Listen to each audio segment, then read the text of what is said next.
Hi, Justin here. I'm an active duty 68 Whiskey medic. In this video, we'll be teaching you how to perform one-person drags and carries. Rapidly moving a conscious or unconscious casualty from a point of injury to a covered position or a position of safety without causing further harm to our casualty is a critical step in TC3.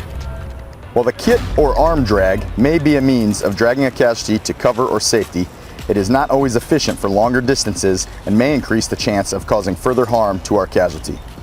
Use only when hostile fire gives the rescuer no other option.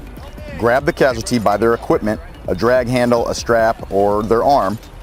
Some body armor is equipped with a drag handle. Make sure that the equipment is fully strapped and secured onto the casualty. While walking backwards in quick short bursts, drag the casualty towards cover. Injury can occur to either the rescuer or the casualty during training drills. Keep safety in mind. The neck drag is useful in combat because it minimizes the casualty and rescuer's exposure to enemy fire.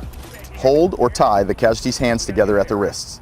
A conscious casualty may clasp their hands together around the bearer's neck. This may be time-consuming if the casualty is unconscious and cannot hold their hands together. In this case, tie or strap the casualty's hands together to keep them around the rescuer's neck. Straddle the casualty in a kneeling face-to-face position. Loop the casualty's tied hands over your neck. Crawl forward, dragging the casualty with you. Keep the casualty on their back. This can be tiring for the first responder if the patient is heavy or wearing a lot of gear.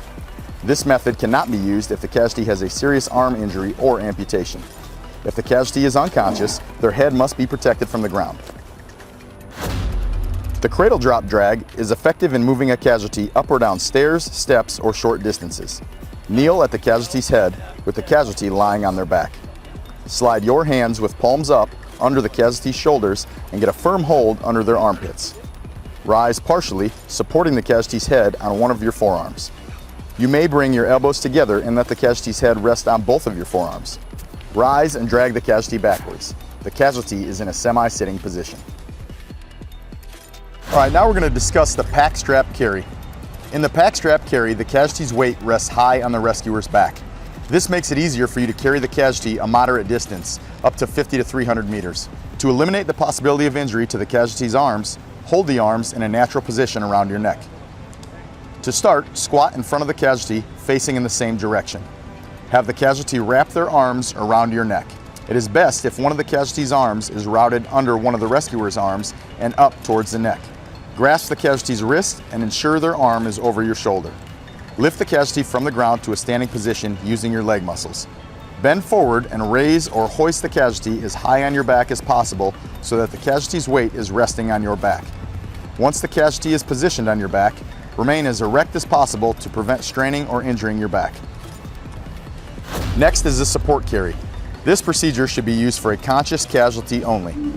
Assist the casualty from the ground to a standing position. With your dominant hand, grasp the casualty's corresponding wrist and draw it around behind your neck.